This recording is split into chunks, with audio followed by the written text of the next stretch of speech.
Hello friends, intra traders zone में आप सबका स्वागत है। फ्रेंड्स, पहले बात कर लेते कुछ इंडेक्स की। पहले निफ्टी, बैंक निफ्टी, पहले अदर इंडेक्स का बता देते हैं, जैसे निफ्टी मेटल। ठीक है, निफ्टी मेटल का क्या बोला था कल, जो 2209 के नीचे अगर क्लोज नहीं आता है तो बाउंस हो सकता है। ठीक है, तो ओपन हुआ 2239.65 पे, हाई लगाया वहाँ से 2242.30 का, और वहाँ से जो है लो लगाया 2163.40 का, और नीचे से जो है कवर किया है। ठीक है, नीचे से कवर किया, क्लोज दिया है 2209 के ऊपर में। तो अगर ये 2209 के नीचे क्लोज नहीं होता है तो कहीं ना कहीं ये पॉजिटिव है। ठीक है, तो मतलब कि यहाँ पे बाइंग हो सकता है निफ्टी में। तो जो लोग पॉजिटिव की तरफ, जो स्टॉक है उस स्टॉक को देखिए। ठीक है, जो ज़्यादा डीप है तो उस स्टॉक को भी थोड़ा सा मत देखिए, क्योंकि जो ज़्यादा डीप में है, ज़्यादा डाउन है, तो उसको पहले ग्रीन होने दीजिए। ग्रीन क्लोजिंग का वेट कीजिए, उसके बाद जो है आप लोग उसमें एंट्री कीजिएगा। जैसे क्या क्या है मेटल का स्टॉक में, देखिए पॉजिटिव क्या क्या था। हिंजिंग, सेल, जेएसडब्ल्यू स्टील, टाटा स्टील। ठीक है, उसके बाद में वेदांता है, करीब 1.5% डाउन है। कोल इंडिया, हिंदाल्को, जिंदाल स्टील थोड़ा डाउन ज़्यादा है, 3% का। जिंदाल स्टील का जो है सपोर्ट है 169 का। ठीक है, अभी चल रहा है 169.70 है यहाँ पे, और इसका सपोर्ट जो है 169। अगर बाउंस होना होगा जिंदाल स्टील को तो यहाँ से बाउंस होगा ये, और इसका जो रेजिस्टेंस बनेगा 195 का। ठीक है, और 195 के ऊपर में जो रेजिस्टेंस बनेगा करीब 225 का। ठीक है, तो अगर यहाँ से बाउंस आता है तो पहले यहाँ से बढ़ेगा तो 195 आएगा, और 195, 196, उसके ऊपर क्लोजिंग आता है 2 दिन तो फिर 225। ठीक है, और 169 के नीचे जो इसका सपोर्ट बन रहा है वो है 144 के अराउंड में। ठीक है, 144, 145 के अराउंड में इसका सपोर्ट बनता है जिंदाल स्टील का। हिंदाल को देखिए, अभी चल रहा है फिलहाल 163.45। इसका रेजिस्टेंस है 169 का, 169, 170 का रेजिस्टेंस है। तो पहले तो 170 के ऊपर में क्लोज होने दीजिए इसको 2 दिन। ठीक है, उसके बाद एंट्री कीजिए तो बेटर रहेगा। जो पहला टारगेट बनेगा करीब इसका बनेगा 198 तक का बन सकता है हिंदाल्को का, अगर यहाँ से पुल बैक आता है तो, और उसके ऊपर जो है 220 का बन जाएगा हिंदाल्को का। वेदांता का है, वेदांता का सपोर्ट जो है 125 के अराउंड में है। ठीक है, 125, 124 के अराउंड में, यानी 124, 125 के अराउंड में सपोर्ट है वेदांता का। ठीक है, तो वहाँ से अगर बाउंस होता है, सपोज़ कि मान लीजिए 125, 124 लेवल अगर ब्रेक करके क्लोज नहीं आता है 2 दिन, तो वेदांता जो है यहाँ से बाउंस होके करीब 145 तक और 169 तक पॉसिबल है। ठीक है, पोजिशनल पे। टाटा स्टील का सपोर्ट जो है वो है 360 के अराउंड में। ठीक है, 360 के अराउंड से वहाँ से नीचे मॉर्निंग में गया भी था डाउन, लेकिन वहाँ से जो है बाउंस किया। अब यहाँ से जो बनेगा, अगर 361 के नीचे अगर मान लीजिए सपोज़ कि अगर उसके नीचे क्लोज नहीं आता है तो टाटा स्टील जो है यहाँ से बाउंस हो सकता है करीब 400 के लिए, और 400 के ऊपर अगर ट्रेड होने लगता है तो 435 तक पॉसिबल होगा। ठीक है, जेएसडब्ल्यू स्टील चल रहा है 271, इसका सपोर्ट जो है करीब 255 के अराउंड में सपोर्ट है, और रेजिस्टेंस जो बनता है 290 का बनता है। सपोज़ कि मान लीजिए यहाँ से जेएसडब्ल्यू स्टील में बाइंग होता है तो पहला रेजिस्टेंस जो लेगा वो करीब 290 के पास में लेगा, और 290 के ऊपर अगर ट्रेड होने लग जाए तो 325 तक पॉसिबल हो सकता है। सेल देखिए, सेल जो है बहुत छोटा स्टॉक है, देखता भी नहीं है हम सेल के लिए, लेकिन अगर फिर भी बता दे रहे हैं तो सेल का है रेजिस्टेंस है 36 का। ठीक है, 36 के ऊपर में चलने लगे तो स्टॉक जो है आने वाले समय में करीब ये 45, 48 तक पॉसिबल हो सकता है।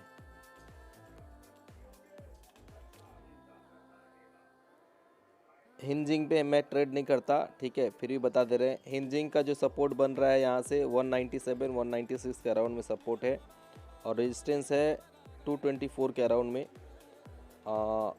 सपोज़ कि अगर मान लीजिए अगर नीचे मिले तो अच्छा है, ये मिडिल में है, मिडिल में एंट्री नहीं करना अच्छा है।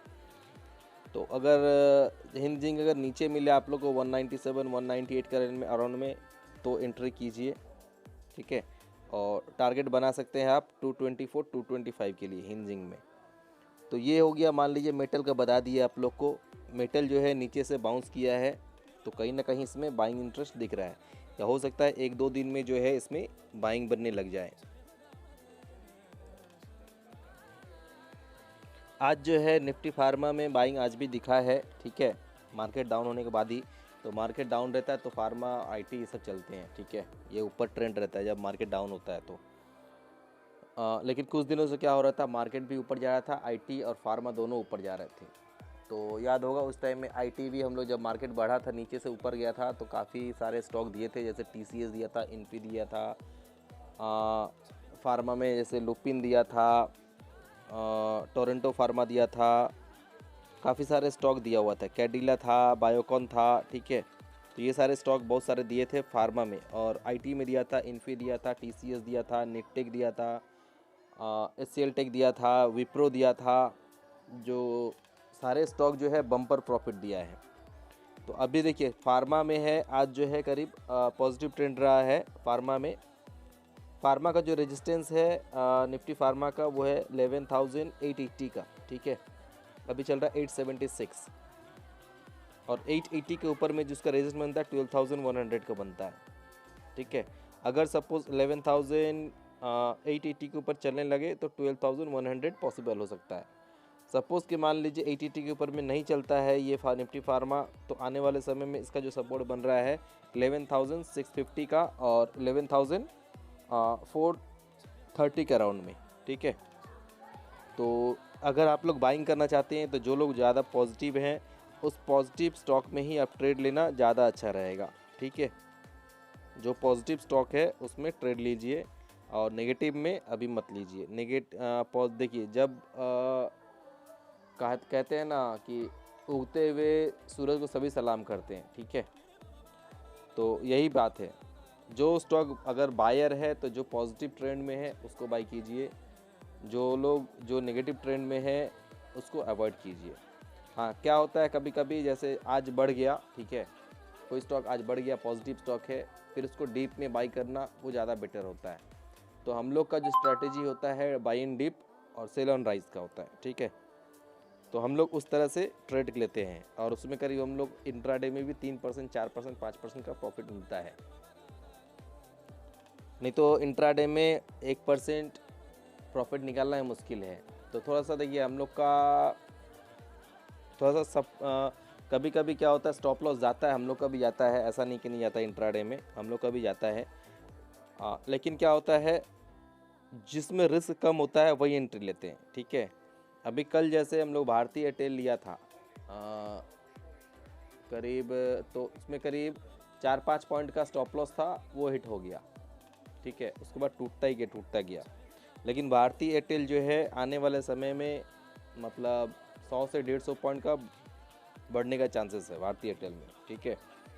इंफ्राटेल में भी करीब मान लीजिए यहाँ से करीब 50 से 75 पॉइंट का बढ़ने की चांसेस है इंफ्राटेल में। जिंदाल स्टील में है करीब बाइंग आता है तो 225 तक मिनिमम एक्सपेक्टेड टारगेट है, ठीक है। तो काफ़ी सारे स्टॉक है, तो फार्मा का बता दिया आप लोग को। दूसरा जो है देखिए निफ्टी फिनांस सर्विस, ठीक है। निफ्टी फिनांस सेक्टर जो है वो अभी भी वीक है, ठीक है।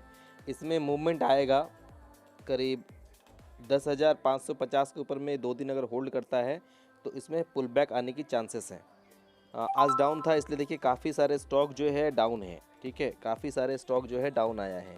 ICC bank, Shriram transport, SBI, ये सब जो है फिनांस के हैं, तो ये लोग जो है पॉजिटिव थे। बाकी जो है कुछ स्टॉक जो है फ्लैट दिए हैं, एंट्री उसमें करे जो या तो ग्रीन में है पॉजिटिव है या फिर फ्लैट क्लोजिंग है, ठीक है। और 2.5 से 3% जिसका डाउन है उसमें अभी बाई मत कीजिए, उसको पहले क्लोज होने दीजिए ग्रीन में, ठीक है। जब ट्रेंड चेंज होगा तो उस जगह पे आप कीजिएगा।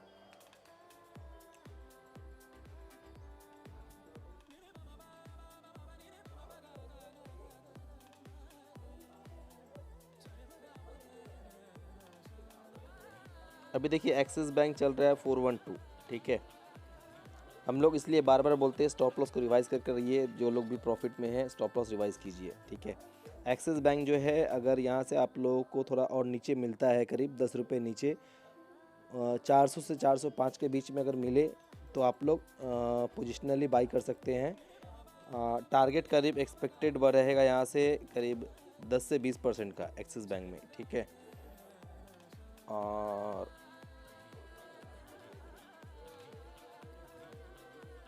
इंडिया बुल्स अवॉइड कीजिएगा, यहाँ पे इंडिया बुल्स अभी अवॉइड कीजिए, क्योंकि ये जो है इंडिया बुल्स अभी भी लग रहा है कि मेरे को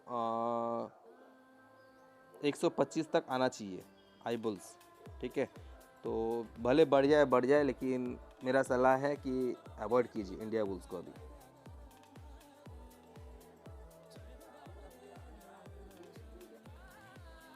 आईटी में देखिए, आईटी आज पॉजिटिव था, Mindtree, Coforge, TCS, HCL tech, tech Mahindra, Wipro सही पॉजिटिव था। इन्फी भी फ्लैट ही है, वो भी पॉजिटिव ही बोलेंगे उसको, ठीक है। एम्फेसिस, नौकरी थोड़ा सा डाउन में आ रहा है, एलटी इन्फोटेक, ठीक है, जिसमें ट्रेड कभी नहीं दिए हैं और इसमें ट्रेड हम करता भी नहीं है। ज़्यादा से ज़्यादा इन्फी कर लेता है इसमें से, कभी कभी नौकरी में कर लेता है, विप्रो में करता है, टेक महिंद्रा, सीएल टेक, टीसीएस, माइंडट्री, ठीक है। तो ये सब देखिए आज जो है ये करीब पॉजिटिव रहा है। तो इसका जो रेजिस्टेंस क्या है,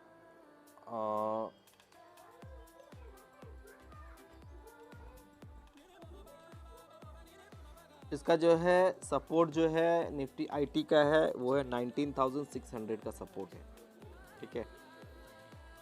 और एक रेजिस्टेंस सामने ही है 19,880 का, अभी 860 चल रहा है। तो देखना ये है इसके ऊपर में ट्रेड होता है या नहीं। अगर उसके ऊपर ट्रेड होता है तो उसका जो नेक्स्ट जो बनेगा उसका रेजिस्टेंस बनेगा 20,160 के अराउंड में, ठीक है। तो इस रेंज में जो है, जैसे कि ये रेंज बता रहे हैं इंडेक्स का भी, जैसे 20,160, तो उस अगर 19,880 के ऊपर अगर ट्रेड होने लग जाएगा 2 दिन के लिए तो फिर 20,160 तक पॉसिबल आएगा। तो वहाँ पे जो है जो बाकी जो स्टॉक्स जो है इससे रिलेटेड आईटी के स्टॉक जो है तो वहाँ से उस लेवल पे आएगा जब 20,160 के करीब में, तो वहाँ पे प्रॉफिट बुकिंग हो सकता है, ठीक है। और नीचे में जो बाइंग अगर आएगा, अगर फ्रेश अगर रैली अगर फिर आता है तो एक तो चल ही रहा है, ठीक है। और नीचे अगर मिले आप लोग को तो ट्राई कर सकते हो, कब, जब 1900-600 अराउंड आए तो आप लोग वापस से ट्राई कर सकते हो, ठीक है। ये रेंज में क्या होता है तो स्टॉक का उसमें 10 से 15% का मूव हो जाता है उतने में, ठीक है। देखिए इंडिया विक्स की बात कर लेते हैं। अभी आज डाउन था, करीब 4% का डाउन है, डाउन में क्लोजिंग हुआ। कल बताए थे ऑलरेडी जो है 23 का जो है एक रेजिस्टेंस है जो इसके ऊपर में क्लोजिंग नहीं आता नॉर्मली, ठीक है। और मेनली जो रेजिस्टेंस इसका है 25-26 है, ठीक है। और ये भी बताए थे कि 23 के ऊपर क्लोज होना इतना आसान भी नहीं है, ठीक है। मतलब देखिए अगर नीचे आ रहा है तो निफ्टी में क्या होगा, निफ्टी में बाइंग आएगा। अगर इंडिया विक्स अगर नीचे आएगा तो अपना मार्केट जो है वो ऊपर की तरफ जाएगा। तो जो लोग भी शॉर्ट में है इस लेवल पे शॉर्ट मत कीजिए, अवॉइड कीजिए, भले लॉन्ग ना कीजिए लेकिन शॉर्ट अभी मत कीजिए, ठीक है, जब तक कि क्लियर कट कुछ नहीं मिले। तो फिलहाल जो है इसका ट्रेंड डाउन है इंडिया विक्स का, अगर ये कंटिन्यू डाउन रहा तो मार्केट में रिकवरी आ सकता है, ठीक है। निफ्टी देखिए 11,177 है, आज जो है ओपनिंग पॉजिटिव हुआ था और हाई लगाया था 11,291.85 का, और वहाँ से जो है मार्केट ने लो लगाया 11,103, ठीक है। और वहाँ से जो है पुल बैक आया है, ठीक है। बार बार मैं नीचे लेवल से बाइंग आ रहा था और ऊपर में जो है मॉर्निंग में जो सेलिंग आ गया था, उसके बाद में बार बार जब भी नीचे आ रहा तो एक बाइंग दिख रहा था। ठीक है, तो अगर मान लीजिए अभी कल अगर सपोज कि कल अगर पॉजिटिव रहता, पॉजिटिव क्लोजिंग देता है, तो यहाँ से जो है मार्केट बाउंस होगा, क्योंकि देखिए 11,180 के नीचे जो है एक दिन क्लोज हुआ है। अगर 2 दिन क्लोज होता है तो थोड़ा सा और 100 पॉइंट 200 पॉइंट नीचे हो सकता है, लेकिन अगर सपोज़ कि कल अगर पॉजिटिव क्लोज दिया तो यहाँ से जो है मार्केट बाउंस हो सकता है ऊपर की तरफ। अभी जो मेन रेजिस्टेंस बन गया वो 12,100 नहीं, अभी 11,850 के करीब में बना हुआ रेजिस्टेंस। ठीक है, उस लेवल को तोड़ना थोड़ा सा दिक्कत ही होगा। 11,800 880 का जो है उस लेवल को तोड़ना थोड़ा सा टफ होगा। तो ये सब ध्यान में, अगर मान लीजिए लॉन्ग करते हैं तो 11,800 के करीब में जो है आप लोग प्रॉफिट बुक कीजिएगा अगर मार्केट ऊपर आता है तो। ठीक है, तो आज के लिए बस इतना ही, बाकी तो सभी कुछ बता ही दिए हैं। बैंक निफ्टी में अभी चल रहा है, देखिए वापस वो लेवल आया है बाइंग का, 11,220 चल रहा है। आज मॉर्निंग से जो है स्ट्रॉन्ग था। ठीक है, कल जो मार्केट इतना 400 पॉइंट गिरा था, तो कल क्या हुआ था, कल एक स्क्रीन रिकॉर्ड भी किया था मैंने, तो मार्केट टूट रहा है और 12,000 के कॉल निफ्टी में उसमें बाइंग था, सारे के सारे डाउन, और उस 12,000 के कॉल जो है 12,000 का कॉल जो था वो क्लोजिंग टाइम में ग्रीन में था। ठीक है, ग्रीन में करीब 5% 6% अप ही था, जबकि मार्केट अपना डाउन था 250 पॉइंट निफ्टी, और 12,000 कॉल जो है वो ग्रीन में जा रहा था। तो कहीं ना कहीं एक बार एक चांस लगता है कि 12,000 जो है 12,000 के ऊपर में जो है एक बार मार्केट आए। ठीक है, तो वो तो ये भी हो सकता है कोई अपना कोई जो है शॉर्ट कवर कर रहा होगा, लेकिन काफ़ी वॉल्यूम हो रहा था शॉर्ट कवर में, मतलब बहुत ज़्यादा वॉल्यूम हो रहा था। तो आज के लिए बस इतना ही। स्टॉक्स जो है, स्टॉक्स में आज के लिए कुछ भी नहीं है, थोड़ा सा 1-2 दिन रुक जाइए, फिर जो स्टॉक में जो होगा फ्रेश बाइंग जो होगा तब आपको बताते हैं। ठीक है, तो तब तक जो है इंडेक्स में देख लीजिए आप लोग, इंडेक्स का सब कुछ बता ही दिया। इंडेक्स में कौन कौन सा सेक्टर वाइज जो है इंडेक्स बता दिया, कौन कौन सा स्टॉक जो है पॉजिटिव है, उस स्टॉक में आप हाथ लगाइए। तो ये सब ध्यान में रखिएगा। ठीक है, आज के लिए बस इतना ही। Thank you, bye. और जो लोग नए हैं चैनल को सब्सक्राइब कीजिए, लाइक कीजिए, शेयर कीजिए, कमेंट कीजिए। Thank you.